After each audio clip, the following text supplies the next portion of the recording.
Hello दोस्तों, welcome to pharma express.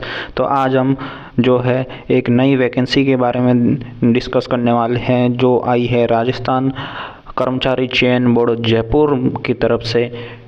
तो उस नई वैकेंसी में क्या है हम देख रहे हैं। तो आप जैसे ही 7वें नंबर पोस्ट पे देखेंगे तो आपको देखने को मिलेगा कॉन्ट्रेक्चुअल फार्मा असिस्टेंट की जो है वैकेंसी आई है, जिसमें गैर अनुसूचित क्षेत्र में आपको 457, अनुसूचित क्षेत्र में 42 और टोटल जो पद है 499 वैकेंसी, 499 वैकेंसी जो है हमें देखने को मिल रही है। और ये आज का ही लेटेस्ट नोटिफिकेशन जो है हमें देखने को मिल रहा है राजस्थान कर्मचारी चयन बोर्ड जयपुर की तरफ से वैकेंसी आई है।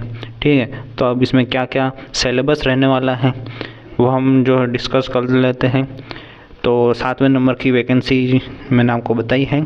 उससे पहले मैं आपको एक चीज़ बता देता हूँ कि जो 7वें नंबर की जो वैकेंसी है उसके बारे में, जो कि हम बेसिकली फार्मेसी से रिलेटेड बात करेंगे।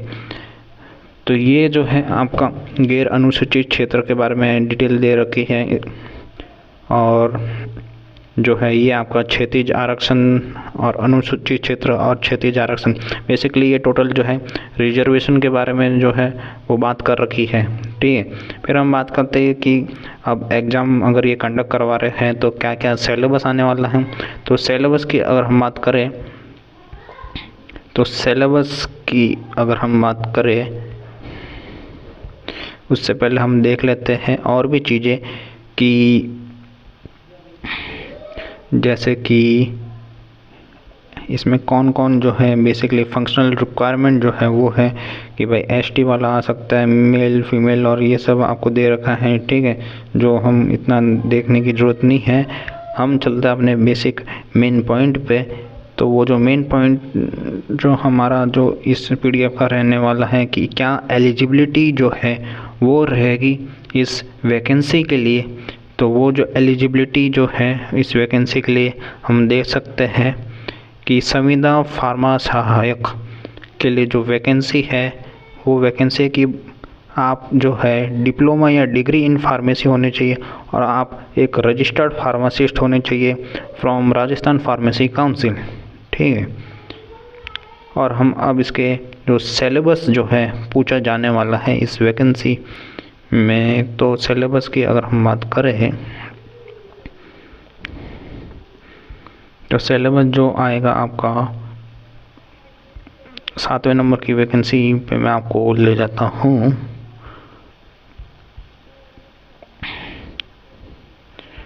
बेसिकली ज़्यादातर ऐसा पूछा ही जाता है कि कुछ नॉन फार्मा पोर्शन भी आता है और कुछ फार्मा पोर्शन भी जो है हमें देखने को मिलता है। तो अब हम यहाँ देखें कि जो यहाँ पे 8वां नंबर कर दिया गया है संविदा फार्मक सहायक कॉन्ट्रेक्चुअल फार्मा असिस्टेंट का क्या सिलेबस है। तो सबसे पहले बात करें general knowledge and general science and current affairs के बारे में।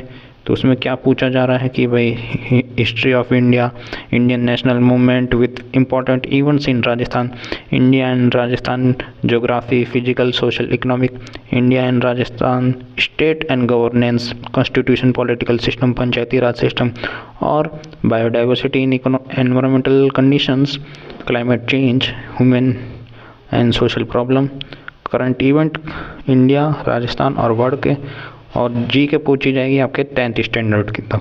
तो ये आपका पूरा जो सिलेबस हो गया, इसमें पार्ट 1 जी के और करंट अफेयर से रिलेटेड। दूसरा जो आपका जो क्वेश्चन है कि ये कितने मार्क्स का रहने वाला है, तो बेसिकली ये जो जनरल नॉलेज पार्ट ए है वो आपका 45 मार्क्स का रहेगा। ठीक है, टोटल आपका है 450 मार्क्स का, जिसमें जी के जो है आपका 45 मार्क्स का रहेगा। दूसरा जो पोर्शन जो आता है हमारे पास जनरल इंग्लिश और हिंदी, इसमें क्या पूछे जाएंगे कि भाई टेंस, इनडायरेक्ट इनडायरेक्ट, आर्टिकल हो गया, फ्रेज हो गया, सिनोनिम्स हो गया, इडियम्स एंड फ्रेज मुहावरे हो गए, ये सब। ठीक है, वैसे ही आपसे सामान्य हिंदी में कि अगर आप राजस्थान से हैं तो हिंदी तो आनी चाहिए, तो उसमें आप उससे मुहावरे पूछ लिए, कुछ भी पर्यायवाची पूछ लिए। तो ये जो टोटल जो जनरल इंग्लिश और हिंदी का जो पोर्शन है इसका जो मार्क्स है वो 45 मार्क्स का रहने वाला है। ठीक है, फिर जो सेक्शन सी जो हमें देखने को मिलता है वो है कंप्यूटर। अब नॉलेज ऑफ कंप्यूटर ये तो भाई बेसिकली बहुत ज़रूरी हो गई है, राजस्थान में हर स्टेट में मांगती है राजस्थान में। तो कंप्यूटर की नॉलेज में आपसे पूछ रहे कि भाई कंप्यूटर का basic application, MS word, MS excel, MS access, MS PowerPoint, input and output device, concept on open source technology, fundamental of computer science. ठीक है। अब बेसिकली जिस बंदे ने RSCIT का कोर्स कर रखा होगा उसको इस पार्ट सी की कोई टेंशन लेने की ज़रूरत ही नहीं है। उसके 45 में से अप्रॉक्स 40 मार्क्स तो फिक्स है ही। क्यों फिक्स है? क्योंकि उस बंदे ने RSCIT का कोर्स कर रखा है और उसमें ये पूरा पोर्शन जो है कवर हो जाता है। अब फिर हमारा जो चौथा पार्ट है, डी पार्ट, वो है नेशनल हेल्थ प्रोग्राम्स।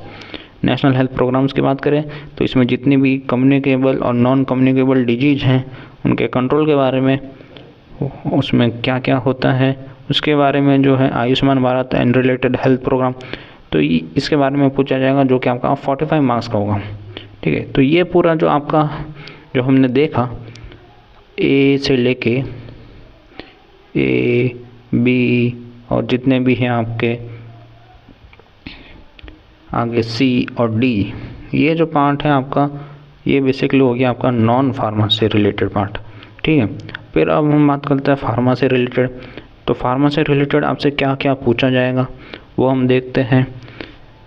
तो फार्मा से रिलेटेड जो आपसे पूछा जाएगा वो सबसे पहले हम बात कर लेते हैं फार्मास्यूटिक्स। फार्मास्यूटिक्स में कि introduction of different doses form, metrology, packaging. Basically ये जो फार्मास्यूटिक्स में है आपका एक सब्जेक्ट आता है, बी फार्मा वाला अगर जिन्होंने कर रखा होगा उनको पता होगा कि एक सब्जेक्ट आता है फिजिकल फार्मेसी। तो वो उस पर अगर जिसकी पकड़ है उसका, और एक खाता है फार्मास्यूटिक्स ही है, तो इस पे जिसकी पकड़ है वो ही आराम से निकाल लेगा। बेसिकली मैं आपको अगर डिटेल में बताऊं तो ये जो सब्जेक्ट है बहुत ही सिंपल और बेसिक सब्जेक्ट है। इसको पढ़ने में बहुत ही बेसिक लेवल के जो क्वेश्चन है वो इससे पूछे जाते हैं। दूसरा सब्जेक्ट जो हमारे पास आता है फार्मा में वो आता है फार्मास्यूटिकल केमिस्ट्री। इसमें जो आपसे पूछा जाएगा एसिड क्या होता है, base, antioxidant, gastro, antimicrobial, astringent, dental product, ये सारा जो पोर्शन है आपका फार्मास्यूटिकल केमिस्ट्री का पोर्शन है। फिर तीसरा जो हमसे जो पूछा जाएगा फार्माकोग्नोसी, हिस्ट्री फार्माकोग्नोसी की क्या होती है ये सब। फिर पूछा जाएगा क्लिनिकल पैथोलॉजी एंड बायोकेमिस्ट्री। फिर पूछा जाएगा टॉक्सिकोलॉजी एंड फार्माकोलॉजी। और फिर पूछा जाएगा फार्मास्यूटिकल जूरिस्प्रूडेंस, फिर drug store and business management, और फिर हॉस्पिटल एंड क्लिनिकल फार्मेसी। ठीक है। तो बेसिकली हम अगर देखें तो टोटल कितने सब्जेक्ट हो गए फार्मा में, 1 2 3 4 5 6 7 और 8 सब्जेक्ट जो है वो आपसे फार्मा वाले पार्ट में पूछे जा रहा है, जो कि आपका है 270 मार्क्स का। तो अगर इसकी तैयारी करनी है तो और कौन से पोर्शन में से क्या जो है पार्ट ज़्यादा आएगा, तो बेसिकली मैं आपको बता ही देता हूँ कि आप जो है फार्मास्यूटिक्स वाला पार्ट जो है ये पार्ट पूरी अच्छी तरह से करके जाइए। दूसरा पार्ट अगर मैं बताऊँ तो वो जो पार्ट है एक हो गया आपका जूरिस्प्रूडेंस वाला पार्ट, क्योंकि जूरिस्प्रूडेंस का जो है क्वेश्चन मैक्सिमम आपके कॉम्पिटिटिव एग्जाम में देखने को मिलते हैं। ठीक है। फिर अगर हम बात करें तो ये फार्मा में आपका हो गया ये 270 मार्क्स का, और बाकी जो नॉन फार्मा जो है वो आपका हो गया 45 और 45 मार्क्स। तो टोटल जो पेपर है आपका ये जो वैकेंसी में के बेसिस पे जो पूछा जाएगा वो जो पेपर है टोटल आपको 450 मार्क्स का पेपर है। ठीक है। अब मैं बता देता हूँ कि अब ये जो है इसमें आपको अगर कोई बंदा क्वालिफाई कर लेता है तो उसकी स्टार्टिंग सैलरी जो है वो क्या क्या होगी वो हम आपको बता देते हैं। ठीक है। तो स्टार्टिंग सैलरी जो आपको बेसिकली मिलने वाली है वो है 16,900 रुपये कि जैसे कि हम देख रहे हैं 7वां नंबर की वैकेंसी है कॉन्ट्रेक्चुअल फार्मा असिस्टेंट की। तो जो इसमें जो दे रखा है 16,900 जो है ये आपको मिलेंगे प्रति मंथ। ठीक है, अगर आप इस एग्ज़ाम को क्रैक कर लेते हैं तो बेसिकली कॉन्ट्रैक्ट बेस्ड वैकेंसी है जो कि आपको इस एग्ज़ाम को क्रैक करने के बाद में मिलेगी। और वैकेंसी का नंबर जो है बहुत ही ज़्यादा है, तो इसके लिए आप अच्छे से प्रिपेयर करें।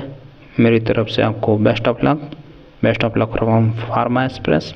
धन्यवाद। जय हिंद, जय भारत।